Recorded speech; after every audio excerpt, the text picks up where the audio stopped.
Hello, welcome back to Tarot by Andy. Thank you for being here. This is my vibrational reading. Please do your own research for entertainment purposes and allegedly. Hello, good morning, good evening, good afternoon, and thank you for being here. And I appreciate all the comments and the support is awesome. Thank you, you guys. I love you. It's awesome that we can all think alike, at least the majority of us. I am getting some sugars, though, coming in the feed because they are desperate.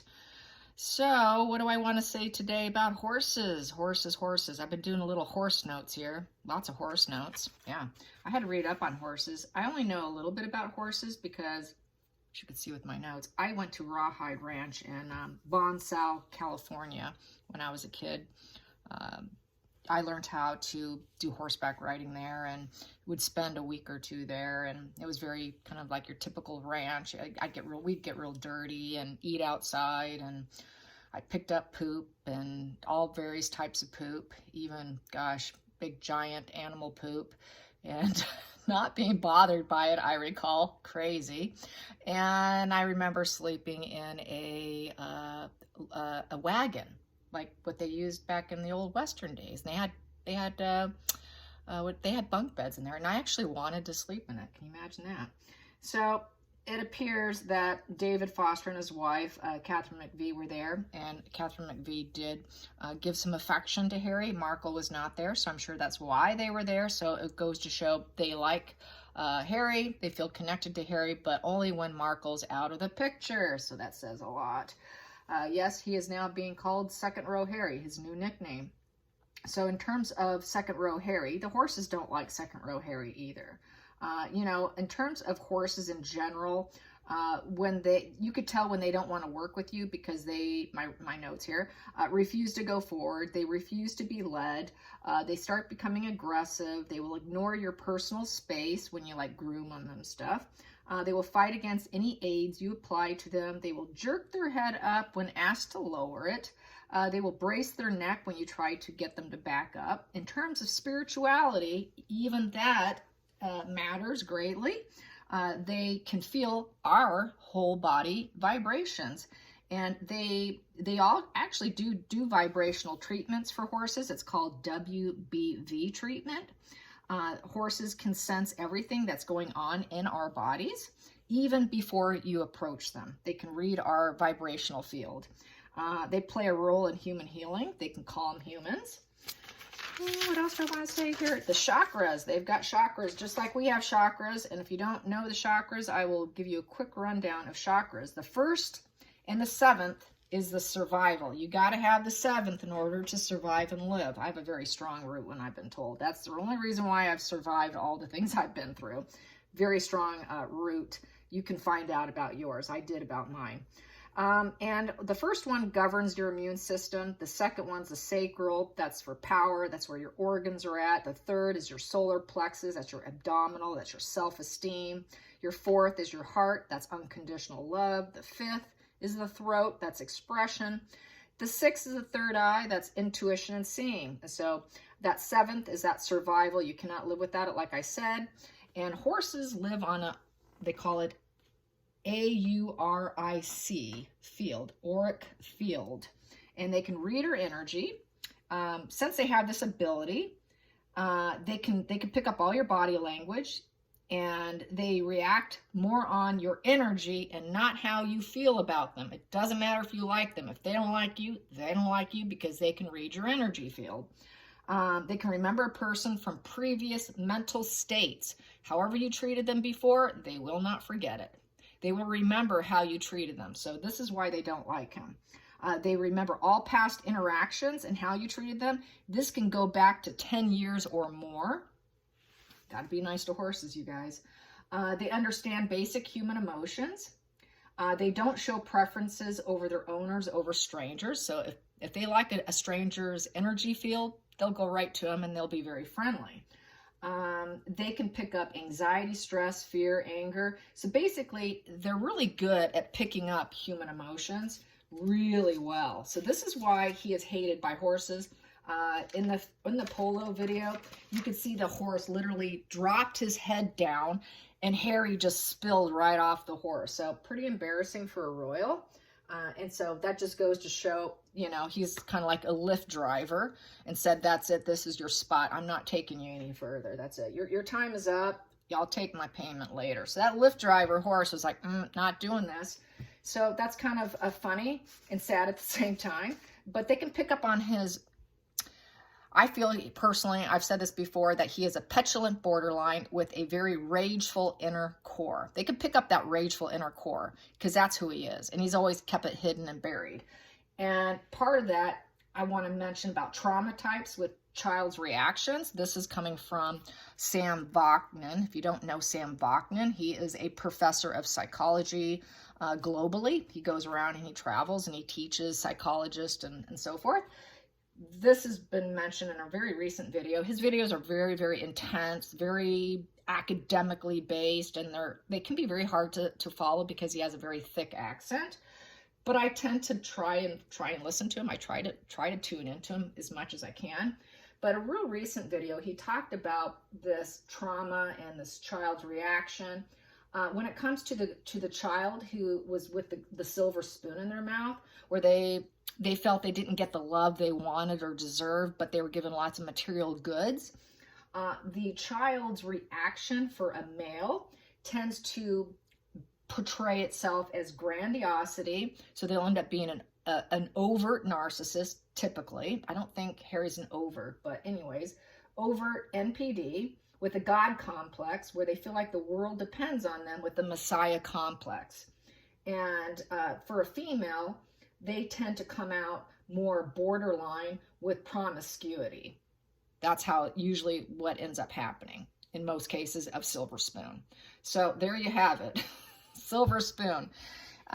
Anyways, interesting stuff. I find it all fascinating, and I just like to share what I learn. I don't know it all, but as I learn, I like to share. So here we go. I'm not trying to be a know-it-all. Here we go. So I was asked about Eugenie, and I thought it was a really good question. And so I've been holding on to it, and I haven't asked yet. So if you remember, and you were the one who requested this, just get into it, and thank you for the request. Is Eugenie, is she the safety net for Harry in essence? Is that why I know she's angry that her dad's not a royal now, working royal, but also is she in any way, shape, or form a safety net for the queen? Is she sort of, assigned it? Is she sort of a safety net? Is Eugenie a mental health safety net for Harry? Is Eugenie a mental health safety net for Harry? What we have here, yeah, he's the traitor. He's the traitor. The hangman in reverse. So no, she's a traitor. Oh my God. She's not willing to take a new perspective, but he is also a traitor. So let's find out what I got here. And something flipped in here and I should take it. Yeah, and there it is. Okay, there it is. I got to take it. And so sits there with that. So yeah, she likes the comforts and luxuries of life, collecting stuff, that wellness, emotional wellness also with the Nine of Pentacles. So I would say with the Nine of Pentacles, she likes the fruits of labor. Fruits of labor. So maybe there is something she's having to work on. It's making achievements, independence. So she's kind of a trader herself, kind of watching to see if he's going to reach that independent nature, making his dreams come true. Will his fruits of labor pay off? So I would say she's kind of, it's looking so far like she's just there to watch it happen, to see if he can make it happen for himself. And so I don't see her taking a new perspective and being, self-sacrificial. So no, it's not self-sacrificial because that hangman's in reverse. It would have to be upright for her to be self-sacrificial for the queen or for anyone. So no, I would say she's got traitor energy. So I'm going to have to say no to that. Okay, what is the challenging position? Being a trader, watching him grow and seeing if he can make it is really what she's doing here. So we got here the challenging position is the Knight of Wands. That is the challenging position, which is the fearless passion, taking that new direction. It's the adventure, pursuit of a vision, going after what you want, being impulsive, brash, unrealistic. So it may not work out. She realizes it may not work out because he did it. He is impulsive. He has a very impulsive nature, poor impulse control issues. And yeah, so she's wondering, is he going to be able to make this pursuit happen? Will he be able to be successful in this new direction? Because it's a new direction card. So she's really a bystander, really. And she's not self-sacrificial. So yeah, she just wants to see what happens. Can a royal actually do it? Yeah, she's waiting to see if there will be a transformation. Will there be a transformation of Harry with the freedom that he wants? It's either freedom or death. It's do or die at this point. Hidden energy. Yeah, will he be able to push on, move forward with his goals, and actually win? It's the battle of the wills against the royals. Past energy that no longer serves. Past energy that no longer serves in terms of Eugenie's energy field. We have here, yeah, the sad goodbye card, the Six of Swords. Six of Swords, and it was in reverse. So she's waiting to see, okay, is he actually going to stay gone? Or is he going to be able to get rid of his emotional baggage? In this position, the emotional baggage is not released. After you say that sad goodbye and you relocate yourself, and you're moving for a place of more peace and inner peace, trying to get away from whatever you felt was bothering you, a place for more inner transition, peaceful transition, she's realizing this emotional baggage is likely to remain. So that's why he's always wanted to go, but she realizes he's always going to be sick. So I think that's why we have the do or die here, that it could kill him. It could kill him because he's so unstable. And he's always wanted to leave. It's just they kept it hidden. He's always talked about leaving. So it's not a shock. Let's get to the future. The future. She is hoping that he has the ability to recognize the suffering of others with the World card, and that he will have completion and success with the World. That, things are going to go his way. That, he'll have that fulfillment and success. All his visions will come to light. And, he's been through this fool's path. He took the risk, and now he's going to succeed. So she's hoping for the best for him, so she doesn't have ill will towards him. Next position, the feelings in the situation. He released himself. He felt self-sabotage. He's a prisoner of the mind, and he released himself. So she's hoping for the best for him. She's definitely on his team Harry. Okay, let's get to the next position, the outside influences. Outside influences, she realizes that it could be very reckless. His choices have not been good. He's made a lot of lousy choices. Everything that is gilded is not gold position. And total carelessness. And it's gaslighting. And he's now gaslighting everyone that he's doing well. He's not doing well. So he's gaslighting the public. Even though he's gotten himself free, he's still carrying all this emotional baggage. Emotional baggage, prisoner of the mind, emotional baggage, releasing himself, carelessness, recklessness, gaslighting, battle of the wills of the mind. Always wanted to do it. Always. Ninth position, the hopes and fears. The hopes and fears, hopes and fears. What's her terms in hopes and fears?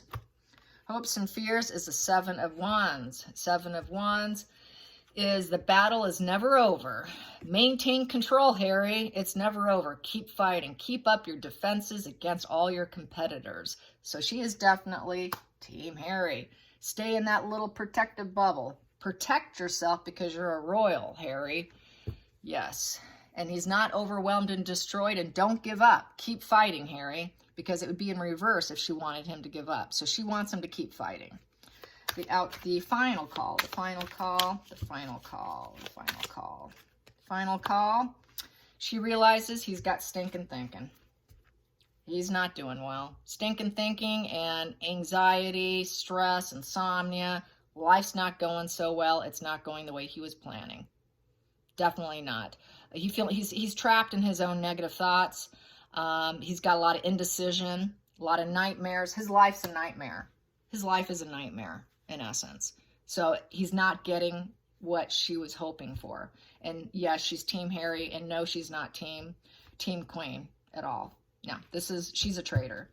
And then we have here, she knows it's emotion. He tends to be an emotional manipulator with the King of Cups in reverse. He's not really in touch with his emotions. He's not super tapped into his emotions. He's trying to block them out right now with the King of Cups in reverse.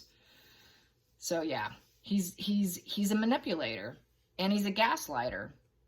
So she knows who and what he is, but she's still supporting him. Probably because of her own anger and rage towards with her situation with her father, and not being a top-notch royal, not being higher up in the succession, out of envy and jealousy. I think she's kind of a snob, to say the least. She's kind of a snob. Her sister is not like her. Her sister's much nicer. Eugenie, not so much so in terms of energy. So yeah. And she does know it's do or die for Harry because of that feelings in the situation. He's got to change or he is done. There is no coming back. There is no coming back with that death card. So he has to transform himself. And he's stuck with this here, the stinking thinking. And his life is a nightmare. His life has turned his life into a complete, total nightmare.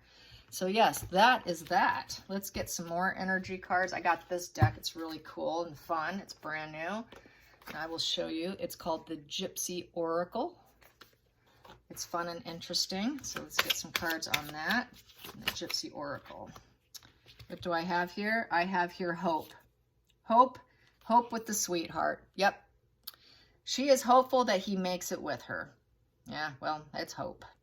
Hope doesn't mean it's reality and logical, but yeah, she's very hopeful that it works out with her.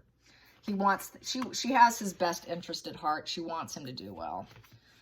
Wants both of them to do well. And then we also have here, yeah, the Lord. The Lord, you know, be a leader of yourself. I kind of see the Lord as a knight, leading his own way, on his own mission, on his own path.